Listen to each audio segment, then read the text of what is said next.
Okay, so elastic potential energy, it's going to be EE. Gravitational was EG, kinetic was EK, this is EE.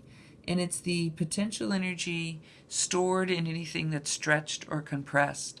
And like I said in the last video, usually we'll talk about springs, but it could be clothing, it could be rubber bands. Now, obviously we have to do work to stretch a spring. I have to put a force on it. I could put a hand on each end, put a force on, pull the spring out.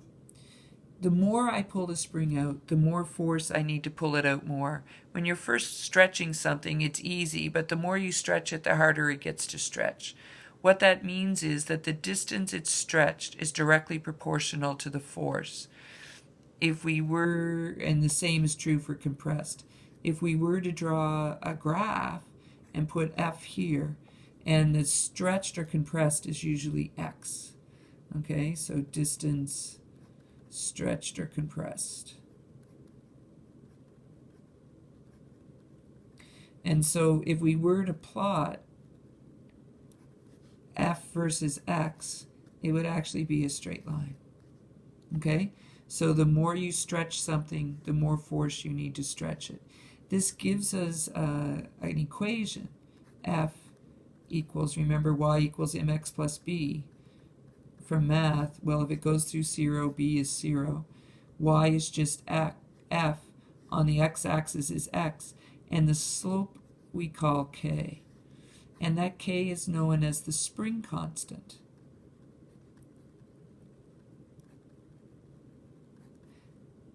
And it tells us about the spring.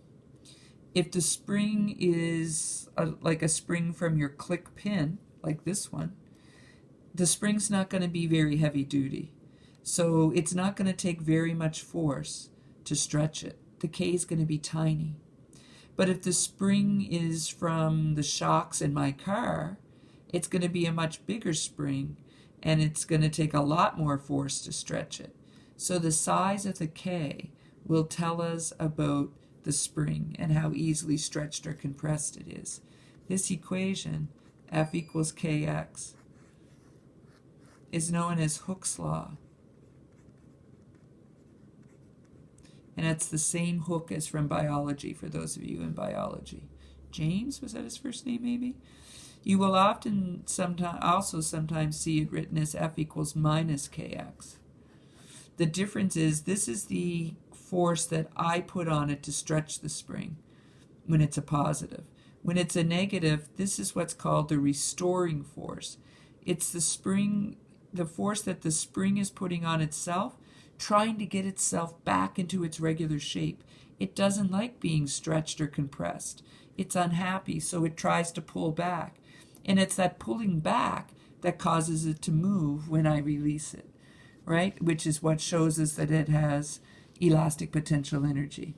So taking a look at your sheet of notes, so it's the energy stored in an object stretched or compressed, work done to stretch or compress the object, it causes the object to have energy.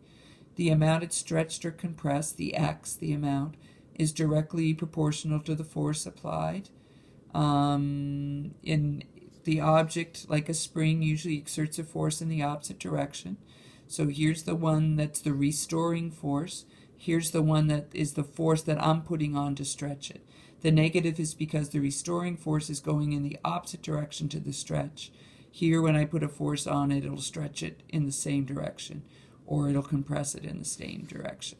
Okay, so x is the distance stretched or compressed, F is the force applied, and K is called the spring constant, and it's going to be in newtons per meter, so that when I multiply it by the x, which is in meters, I'll be left with newtons.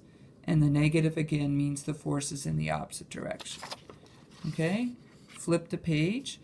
K is the spring constant, and it's constant for a given spring. Like, so the spring in this pin will have the same K today as tomorrow, but it'll be a different K than the springs in the shock of my car.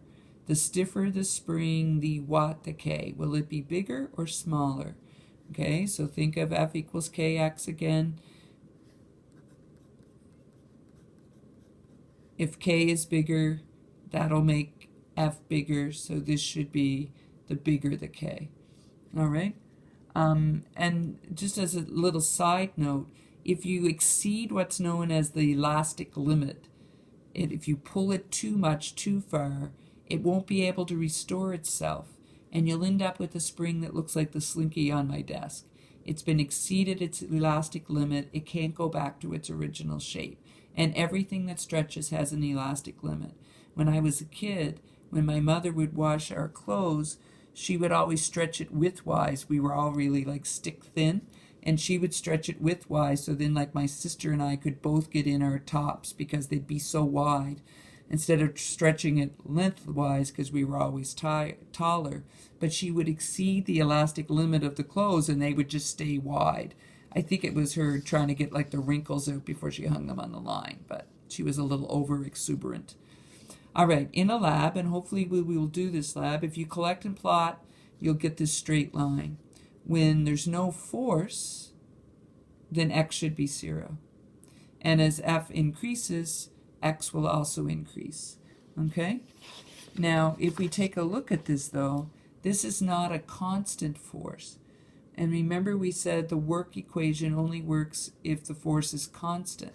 So we could either find the area under this to find the work done, or we could find the average force, which would really be 0 plus the top F, and remember F is equal to kx over 2. So the average force is really just equal to 1/2 kx squared. Okay? So that's to find what this F is. So now work done is equal to change in energy. And so W is equal to change in energy. In this case, it'll be elastic. And remember, F delta D cos theta, okay, is work done. But F, we just found, has to be the average. So 1/2 kx. And the delta D is just going to be x. And the cos theta, of course, will be cos of 0. Okay? And so the change in elastic potential energy, then, the W, will be equal to 1/2 kx squared. Now, technically, it would be 1/2 kx final squared minus 1/2 kx initial squared. But we always assume we start with no stretch or compress. And so change in energy is usually just 1/2 kx squared, okay? Where the initial term, again, goes to 0. So there's an example down here. A spring scale with a spring constant, so that's my K, of 25, whoops, already written there, newtons per meter, has 2.5 F, 2.5 newtons of force applied to it. How much elastic potential energy does it have as a result? Well, first you have to find the x. So F equals kx. So x will equal F divided by k. So 2.5 newtons divided by 25 newtons per meter. And you'll get an x of 0.1 meters. Then you take that over and find delta EE is equal to 1/2 kx squared. So delta EE is equal to 1/2 25 newtons per meter times 0.1 meters squared. 1/2 of 25 is 12.5, 0.1 squared is 0.01, so you should get 0.0125 joules. Okay? So your other set of homework are these two sets. All right? So they shouldn't take very long. These two are with the kinetic energy. The first two are with the gravitation, or sorry, these two are with the elastic energy. First two with gravitational energy. Okay? So please work on these. Enjoy your snow day. Maybe work on your projects. Have a great one. See you tomorrow.